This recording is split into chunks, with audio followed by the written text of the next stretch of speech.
Everyone, welcome back my channel. आज का जो वीडियो है वो है फर्स्ट सेमेस्टर का शॉर्ट सीरीज़ और शॉर्ट सीरीज़ का नाम है समाजशास्त्रीय परिपेक्ष। तो अगर आपने इससे पहले की वीडियो नहीं देखी है तो जाइए इस चैनल के प्लेलिस्ट में, फर्स्ट सेमेस्टर वाले प्लेलिस्ट में जाएंगे तो आपको सभी वीडियो वन बाय वन मिल जाएंगे। तो देर न करते हुए वीडियो को स्टार्ट करते हैं। क्वेश्चन है, अंतःक्रियावाद परिपेक्ष को गॉफमैन के क्या योगदान है उसके बारे में पूछ रहा है। गॉफमैन के क्या विचार है अंतःक्रियावाद में। नाट्य शास्त्रीय उपागम को संक्षेप में बताइए और इरविंग गॉफमैन पर संक्षिप्त टिप्पणी। तो इस तरह से एग्जाम में ऐसे ही क्वेश्चन आते हैं, तो क्वेश्चन को आप लोग एक बार अच्छे से ध्यान से पढ़ें। आपको हेडिंग देना है, प्रतीकात्मक अंतःक्रियावादी परिप्रेक्ष्य को गॉफमैन का क्या योगदान है। प्रतीकात्मक अंतःक्रियावाद के साथ जिन विद्वानों के नाम जुड़े हैं उसमें गॉफमैन प्रमुख आते हैं। उसमें कूले और मीड और ब्लूमर के भी नाम आते हैं इस परिपेक्ष में। इस परिपेक्ष को बढ़ाने में इवलिन गॉफमैन का काफ़ी योगदान रहा है। इन्होंने अपनी प्रथम पुस्तक अंकन प्रबंध के अध्ययन को इन्होंने नाट्यशास्त्री कहा। कि इन्होंने कहा कि यह जो परिपेक्ष है इसमें मूल शब्द जो है कार्य है। कार्य वह समापन केंद्र है जिससे अनेक संबंधी विचार निकलते हैं। इन्होंने इस परिपेक्ष में कुछ शब्द को बहुत ज़्यादा इम्पोर्टेंस दिया है। जैसे कि कोई घटना होता है, जैसे कोई सीरियल, अभी क्या होता है, कोई नाटक बनता है, सीरियल कोई बनते हैं, कोई मूवी बनते हैं, तो उसमें क्या हो रहता है, एक अभिनेता होता है, अभिनेत्री होती है, फिर डायरेक्टर होता है, फिर एक स्थान डिसाइड होते हैं कि हमें कहाँ पे शूटिंग करना है, और उसमें कुछ राइटर होते हैं, कुछ डायरेक्टर होते हैं। इस तरह से कोई भी मूवी या कोई सीरियल बनता है। ठीक उसी प्रकार से इस सिद्धांत के बारे में इन्होंने बताया कि ये जो सिद्धांत है एक नाट्य शास्त्रीय सिद्धांत है। इसमें इन्होंने कुछ शब्दों का यूज़ किया है जो कि आपको अपने एग्ज़ाम में इन शब्दों का यूज करना चाहिए। इन्होंने अपने अंकन प्रबंध के अपने अध्ययन में नाट्यशाला से संबंधित अनेक शब्द, जैसे लिपि यानी राइटर, कोई भी नाटक हो चाहे मूवी हो, कुछ भी हो, तो उसमें उसको लिखा जाता है। फिर उसके श्रोतागण, जिसको सामने वाला देखता है और उसको अच्छा या बुरा वही बताता है कि कैसी मूवी है, कैसा नाटक है, कैसा धारावाहिक है। वहीं पे पहचान बैंक होता है, निष्पादक होता है, अभिनयकर्ता होता है, भूमिका होती है और मंचपट होते हैं। ये सभी शब्दों से ही इन शब्द का ही यूज इस जो है परिपेक्ष में किया गया है। यहाँ पे कुछ पॉइंट्स हैं, उसके अंतःक्रिया के जो सार है इसके बारे में दिया गया है। तो इन सभी पॉइंट को भी आपको एग्जाम में लिखना है। इन्होंने कहा कि मानवीय अंतःक्रिया जो है नाट्यशास्त्री के आधार पर समझा जा सकता है। जैसे कि मानव जो क्रिया होते हैं नाटक के द्वारा आप उसको समझ सकते हैं। प्रत्येक अभिनयकर्ता किसी घटनास्थल पर अपने विशेष प्रतिबंध को प्रस्तुत करता है। यानी कि कोई भी अभिनय, जो कोई भी एक्ट्रेस होता है या जो भी कहानी होती है, जो भी नाटक बनते हैं, वो एक स्थान पे ही होता है और इसे संकेतों और प्रतीकों द्वारा ही समझाया भी जाता है। हाँ, इसमें इन्होंने परंपरा और अपेक्षित कार्य करता है जो अनेक लोग भी कार्य करते हैं उसी रूप में। यानी समाज में जो हो रहे क्रियाएं उन्हीं के आधार पे वो धारावाहिक या नाटक बनते हैं, जिसको उसको देखकर इंसान जो है उस कहानी को देखते हुए समाज जो के व्यक्तियों के मन में उनके अंतःक्रिया जो भाव है उसको समझ पाए। तो ये सभी हैं, आपको पॉइंट के थ्रू अपने एग्जाम में इस सबको लिख देना है। 2-2 लाइन लिखना है, ज़्यादा नहीं लिखना है। यहाँ पे इनकी समीक्षा करते हुए गिडिंस ने कहा कि गॉफमैन के विचार उस उपस्थिति यानी अनुपस्थिति की संभावना की भी है उपेक्षा करती है या करते हैं, जिससे क्रिया समग्र के गुणों से संबंधित होते हैं। ऐसा तभी संभव हो सकता है जबकि दैनिक जीवन से संबंधित संस्थागत विद्वान का निर्माण किया जा सकते। तो इनके बारे में है। आइए नेक्स्ट क्वेश्चन देख लेते हैं। नेक्स्ट क्वेश्चन है, सामाजिक संरचना किसे कहते हैं, उसके घटक तत्वों की विवेचना और सामाजिक संरचना को परिभाषित कीजिए तथा इसके नियामक तत्वों को स्पष्ट करिए। तो सामाजिक संरचना का अर्थ, काफ़ी लंबे समय से सामाजिक संरचना की परिभाषा देने के अनेक प्रयत्न किए गए, परंतु अभी तक इसकी परिभाषा के बारे में समाजशास्त्री जो है एक मत नहीं है, सबका अलग अलग थ्योरी है। हर्बर्ट स्पेंसर ने समाज की संरचना पर प्रकाश डालने वाला प्रथम लेखक था। उन्होंने समाज को जीव क्या कहा, जीव कहा, परंतु उसका समाज संबंधी दृष्टिकोण स्पष्ट नहीं था। वहीं पे दुर्खिम ने भी इसको परिभाषित किया था। आइए जान लेते हैं। पहले हम लोग जानेंगे नाडेल के विचार। नाडेल ये से आपको एग्जाम में लिखना है।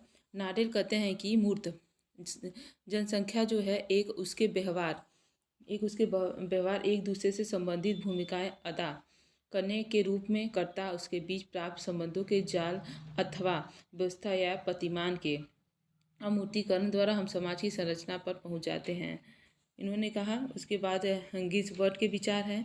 इन्होंने सामाजिक संरचना के अध्ययन का सामाजिक संबंधी संगठन के प्रमुख स्वरूप जैसे समूह, समिति, संस्थाओं के प्रकारों के बारे में इन्होंने बताया। वहीं पे रेडक्लिफ, ब्राउन, इनके भी आपको सभी के नाम लिखने हैं। इस तरह से निकाल के सभी के बारे में 2-2 लाइन जो इन्वर्टेड कामा में है सभी को लिखना है। इतना लिख देना है।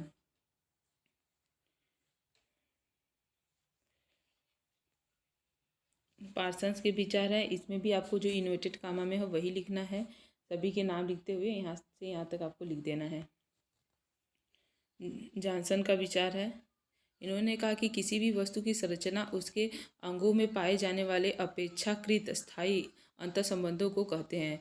इसके अतिरिक्त इन्होंने शब्द जैसे अंग स्वयं स्थिरता की कुछ मात्रा का बोध कराता है। ये सब इन्होंने कहा है। तो इनका भी जो विचार है आपको इन्वर्टेड कामा वाले इतने ही लिखने हैं। मैकइवर ने भी कहा है इसके बारे में। सभी ने अपने अपने विचार, सभी समाजशास्त्री ने अपने विचार प्रस्तुत किए हैं। यहाँ पे है सामाजिक संरचना के तत्व। आदर्शात्मक प्रणाली जो है इसमें समाज के सामने कुछ आदर्श एवं मूल्य को रखती है। व्यक्ति इस मूल्यों के प्रति भावनात्मक लगाव महसूस करता है। जैसे संस्थाओं और समितियों को इन मूल्यों के अनुसार अंतर संबंधित होता है। वहीं पे पद प्रणाली जो है वह व्यक्तियों की भूमिकाओं एवं परिस्थितियों को निर्दिष्ट करती है। जैसे व्यक्तियों की क्या इच्छाएं हैं, आकांक्षाएं हैं, हाँ, उसी के आधार पर कार्य करती है। वहीं पे शास्त्रीय प्रणाली है। इसमें जो है आदर्श मूल्यों को ठीक प्रकार से लागू करने के लिए समाज में शास्त्रीय प्रणाली होती है। सामाजिक संरचना के विभिन्न अंग एकीकरण होकर सभी लोग मिलकर कार्य करते हैं। वहीं पे पूर्वानुमानित अनुक्रिया प्रणाली भी होती है। वहीं पे क्रिया प्रणाली भी होती है। नेक्स्ट क्वेश्चन है सामाजिक संरचना के प्रमुख प्रकारों की विवेचना। सामाजिक संरचना के प्रकार जो है इसमें बताया गया है कि पार्सन्स ने सामाजिक संरचना के 4 स्वरूपों का उल्लेख किया है। किसने किया है? पार्सन्स ने। उसका वर्गीकरण इन्होंने बताया सामाजिक मूल्यों के आधार पर। इन्होंने बताया सार्वभौमिक सामाजिक मूल्य, विशिष्ट सामाजिक मूल्य, अर्जित सामाजिक मूल्य और प्रदत्त सामाजिक मूल्य। तो इसको पहला, दूसरा, तीसरा, चौथा, इस तरह से आपको ये चारों लिख देना है। इन्होंने सार्वभौमिक अर्जित प्रतिमान, ये पहला है। इन्होंने मूल्य प्रतिमान का मिश्रण है जो नातेदारी, समुदाय, वर्ग एवं प्रजाति आदि पर निर्मित सामाजिक संरचना के मूल्यों के आधार पर बनता है। वहीं पे सार्वभौमिक प्रदत्त प्रतिमान जो है यह सामाजिक संरचना के अंतर्गत जैसे होते हैं जिसमें ऐसी सामाजिक संरचना होती है जैसे व्यक्ति के पद पर उसकी विशिष्ट प्राप्तियों की अपेक्षा अधिक बल देती है। यहाँ पे विशिष्ट अर्जित प्रतिमान ये जो है प्रारूप में अर्जित मूल्यों को विशिष्टवाद के साथ मिश्रित करती है। जैसे सार्वभौमिक मूल्यों की अपेक्षा विशिष्ट मूल्यों पर अधिक ये बल देती है। वहीं पे विशिष्ट प्रदत्त प्रतिमान जो है ये संरचना की रक्त संबंध और स्थायी समुदाय पर आधारित समूह पाए जाते हैं। नेक्स्ट है एक नेक्स्ट क्वेश्चन है प्रतीकों से आप क्या समझते हैं, क्या अभिप्राय है? सामाजिक जीवन में प्रतीकों के महत्व का विश्लेषण करिए। प्रतीकात्मकवाद के बारे में क्या है? प्रतीकों का सामाजिक जीवन पर क्या प्रभाव है? इस तरह से क्वेश्चन है, आप लोग देख सकते हैं। प्रतीकात्मक वाद का अर्थ एवं परिभाषा। जो प्रतीक है प्रतीकों को व्यवहार में लाने की एक विधि है या नियम है। ये प्रतीकों की ओर संकेत करता है। प्रतीक शब्द से स्पष्ट है कि बहुधा व्यक्ति को कुछ भी व्यक्त करना होता है। वो कभी कभी अपनी बातों से न कह के इशारों से करता है, प्रतीकों द्वारा उसको समझाता है।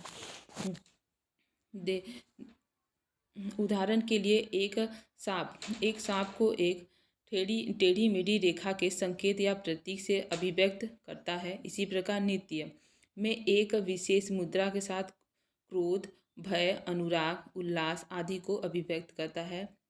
इसी तरह के प्रतीक होते हैं। राधा कमल मुखर्जी ने कहा कि प्रतीक या तो संचार अथवा सम्मिलित के साधन होते हैं जो कि चिन्हों तथा उपायों से बनते हैं, जिसके माध्यम से व्यक्ति केवल अन्य व्यक्तियों के लिए वस्तु के रूप में संदर्भित होते हैं, वरन अन्य व्यक्तियों के विचारों, मूल्यों, अनुभवों को भी ग्रहण करते हैं। उसके पारस्परिक विनिमय व अंतर प्रेषण प्रवेश में सहायक होते हैं। इस तरह से आप किसी भी राइटर्स के समाजशास्त्री के आप कोई भी परिभाषा लिख सकते हो अपने एग्जाम में। आपको लिखना भी जरूरी है। प्रतीकों की कुछ विशेषताएं हैं। प्रतीक जो है अपनी कोई वास्तविकता नहीं होती, मनुष्य ही उन्हें विशेष अर्थ प्रदान करता है। प्रतीक जो है प्रकारात्मक होते हैं। प्रतीकों के माध्यम से विचारों का आदान प्रदान होता है। हम अपनी बातें एक दूसरे से शेयर करते हैं। अभी का क्या समय है, इमोजी का समय है, क्योंकि बहुत लोग हंसना है, रोना है, गाना है, भूख लगी है, बहुत प्यास लगी है, या फिर पानी मुंह से गिर रहा है, कुछ भी है तो प्रतीकों, ये जो इमोजी है, स्टिकर जो है, ये सब क्या है, ये हम खुद नहीं कर सकते। इसके माध्यम से हम अपनी बातें जो शेयर करते हैं वही है, वही जो है ये सिद्धांत है। धार्मिक जीवन में प्रतीक का क्या महत्व है, जैसे कि धार्मिक जीवन में हमारे जैसे हमारे हो गए हंस हो गए, ब्रह्म हो गया, प्रतीक हो गए, शंख हो गए, चक्र हो गए, गदा हो गए, गरुड़ हो गए, ये सब क्या है, विष्णु भगवान के प्रतीक है। इन सभी चीज़ों को देखकर हम सभी भगवान को याद कर सकते हैं, समझ सकते हैं कि ये देवी देवताओं के हैं। जैसे चूहा, गणेश का मयूर, ये सभी चीज़ें क्या है, एक प्रतीक के तौर पे देखा जाता है। मुद्रा हो गया, कवच हो गया। भारतीय संस्कृति में प्रतीक का क्या महत्व है उसके बारे में भी